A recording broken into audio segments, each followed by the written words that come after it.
জি Pulsar গাড়িটা একদম তো ফুল ফ্রেশ কন্ডিশনে আছে। জি জালকাঠি নাম্বার, এটা জালকাঠির নাম্বার করা। এটা কত সালের মডেল? 18 মডেল। এটা ফেজার, এটা তো একদম শোরুম কন্ডিশন। জি এটা শোরুম কন্ডিশন, 12,000 মিটারে আছে। ও আচ্ছা, গাড়ির টায়ার দুটো ভালো আছে, আউট কন্ডিশন খুব। FZ version 2, version 2। গাড়িটা একদম তো ফুল ফ্রেশ কন্ডিশন, একদম নিউ কন্ডিশন। গাড়িটা একদম তো দেখতে নতুনের মতো। লিভো, লিভো গাড়িটা একদম তো ফুল ফ্রেশ।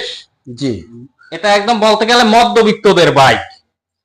এটা টায়ার দুটো ভালো আছে, ইঞ্জিন খুব। আচ্ছা, গাড়িটা কত সালের মডেল? এটা 20 এর মডেল। এটা 20 এর মডেল। জি নাম্বার করা। হ্যাঁ, ফুল ফ্রেশ কন্ডিশনে আছে। এটা তো একদম ভার্সন 3। জি গাড়িটা একদম ফুল ফ্রেশ কন্ডিশনে, একদম নতুনের মতো। মানে শোরুমে যে কয়টা বাইক আছে সব কয়টা একদম ফুল ফ্রেশ নতুনের মতো।